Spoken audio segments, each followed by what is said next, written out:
अब सवाल ये है कि ये वाली जो पी वैल्यूज़ हैं, ये पी वैल्यूज़ इनके अंडरलाइन कौन सा नल और अल्टरनेट हाइपोथेसिस था जो टेस्ट हुआ था, तो उस पर हम बात करते हैं। देखिए इस पी वैल्यू की हम बात करते हैं, ये 0.005, राइट। तो इस पर मैं बात करता हूँ। तो यहाँ जो फैक्ट हुआ है ना, जो एच नॉट जो नल हाइपोथेसिस है जो टेस्ट हुआ है, वो ये है कि बीटा एज। सो हम बात कर रहे थे कि ये जो पी वैल्यूज़ हैं इनके underlying null and alternative hypothesis क्या है, वो कौन सा set of null alternative hypothesis है जिसके बारे में डिसीजन जो है ना वो इन पी वैल्यूज़ की मदद से हुआ है। सो उसमें हम बात करने लगे हैं। तो सबसे पहले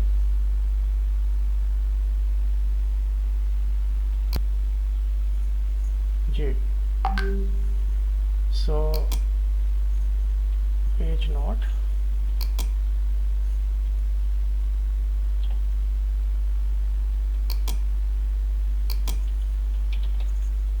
H not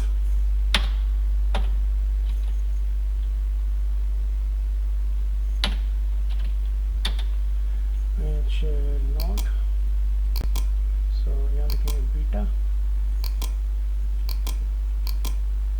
this is beta, और बीटा का सबस्क्रिप्ट हम ले देते हैं H. Beta H equals to 0, और इसका जो अल्टरनेटिव है वो हो जाएगा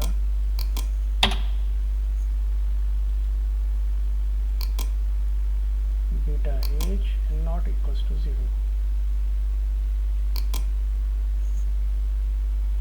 ये लिखे नॉट इक्वल्स टू 0, और ये हो जाएगा अल्टरनेटिव हाइपोथेसिस। ये है सेट ऑफ जो ये जो दूसरी वाली पी वैल्यू है ना, इसके अंडरलाइन जो नल एंड अल्टरनेटिव हाइपोथेसिस है वो ये है। इस तरीके से अगले के यहाँ एज की जगह एम्प्लॉयर आ जाएगा, और इसमें एज की जगह डेट इनकम रेशियो आ जाएगा, एंड सो ऑन। ये है। अब इसका डिसीजन कैसे करना है, वेदर ये जो नल हाइपोथेसिस एक्सेप्ट हुआ था या नहीं हुआ था, तो हमने इसके कॉरस्पॉन्डिंग पी वैल्यू को देखना है। तो यहाँ जो हमारे पास पी वैल्यू है दैट इज़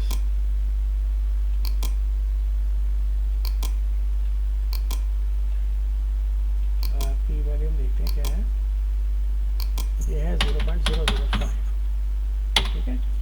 और जो अल्फ़ा है बाय डिफ़ॉल्ट दैट इज़ 0.05। सो आप यहाँ देखें, यहाँ पॉइंट के बाद 2 0 आ रहे हैं, पॉइंट पर 1 0 आ रहा है। तो इस इट मीन्स के जो पी वैल्यू है,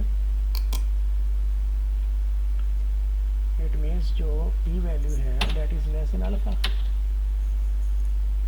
it is less than alpha. तो लेस देन अल्फ़ा का क्या होता है, हम रिजेक्ट नोट करते हैं, reject the null hypothesis, reject not. तो अगर आपने रिजेक्ट को, ये देखो इसको अगर आपने रिजेक्ट कर दिया, ये कह रहा था कि एज का इफेक्ट जो है डिपेंडेंट वेरिएबल के ऊपर वो 0 है, यानी कि इनसिग्निफिकेंट है, इनसिग्निफिकेंट, ठीक है। और ये कह रहा था कि एज का जो इफेक्ट बीटा है डिपेंडेंट वेरिएबल के ऊपर वो 0 नहीं है, यानी कि सिग्निफिकेंट है, राइट। तो यहाँ से फिर हमने कंक्लूड कर दिया, क्योंकि एच नॉट रिजेक्ट हो गया as the P value was less than alpha, so इसलिए हमने कंक्लूड किया the effect of age on dependent variable income is significant, right।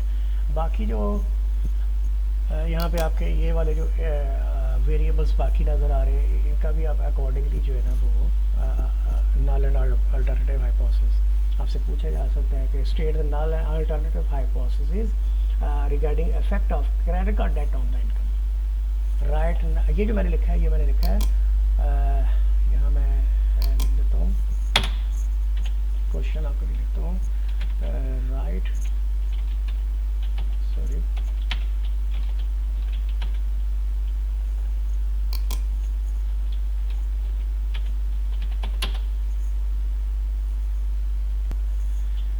Right.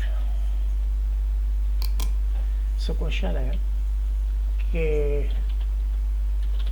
Right null and alternative hypothesis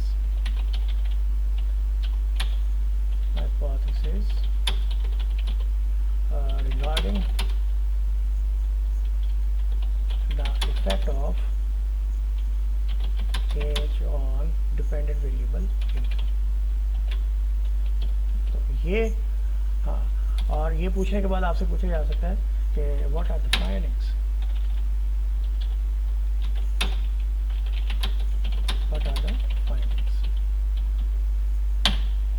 तो ये देखिए ये आपका नल एंड ऑर्डर हाइपोथेसिस है और ये फाइंडिंग्स हैं, यहाँ पे फाइंडिंग्स है, ये वाली फाइंडिंग्स है। ओके, ये फाइंडिंग्स है कि और फाइंडिंग हमारी क्या है, effect of age on income is significant. अब फर्ज कर लें कि हमने ये एड्रेस के हवाले से ये सवाल होता है, right null and alternative hypothesis regarding the effect of address on income, what are the findings. तो यहाँ फिर एज की जगह एड्रेस आ जाएगा, यहाँ भी एज की जगह एड्रेस आ जाएगा।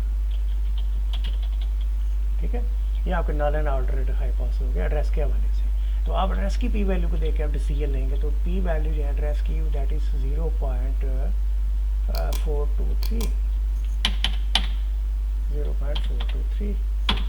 अल्फा बाय डिफॉल्ट 5% आप ले रहे हैं until otherwise mentioned। तो अगर 1% मेंशन होता तो हम 1% 0.01 लेते। तो 5% है, तो पी वैल्यू आप देखें यहाँ पे लेस देन अल्फा नहीं है, is not less than alpha.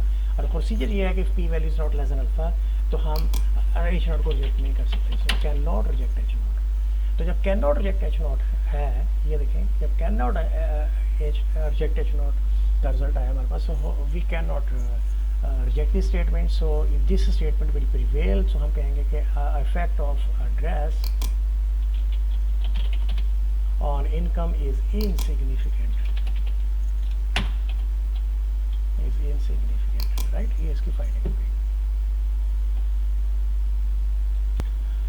Right, इस तरह से हम सारी पी वैल्यूज हैं उनके underlying null and alternative hypothesis जो है उनके ऊपर हम बात कर सकते हैं, उनको लिस्ट कर सकते हैं और उनकी फाइंडिंग पे बात कर सकते हैं कि उसका रिजल्ट क्या निकला है।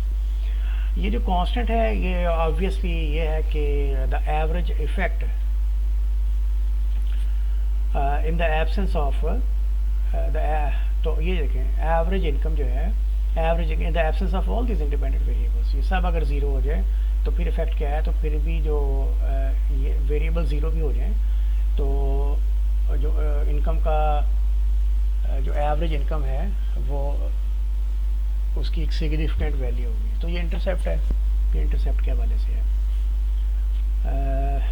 अब सबसे इम्पोर्टेंट जो क्वेश्चन हो सकता है इस टेबल के ऊपर, उस पर बात करने से पहले मैं आपको ये बताना चाह रहा हूँ कि आपसे ये पूछा जा सकता है कि कौन से डिपेंडेंट वेरिएबल हैं which has positive effect on the dependent variable. तो आप देखें जिनके लिए बी की वैल्यू पॉजिटिव है तो उनका पॉजिटिव इफेक्ट है, देखें एज का पॉजिटिव इफेक्ट है, ये इसका पॉजिटिव इफेक्ट है, मीन्स इनके एज के बढ़ने से इनकम बढ़ती है, एम्प्लॉयर के बढ़ने से एज बढ़ती है, ठीक है। लेकिन डेट इनकम रेशियो के बढ़ने इसका इफेक्ट नेगेटिव है, डेट इनकम रेशियो के बढ़ने से जो इनकम है वो कम होती है, राइट। और अदर डेट जो है ऐड के बढ़ने से भी इनकम बढ़ती है, तो सबका पॉजिटिव इफेक्ट है, effect debt income ratio. So अगला क्वेश्चन ये हो सकता है कि what is change in income for a unit change in as.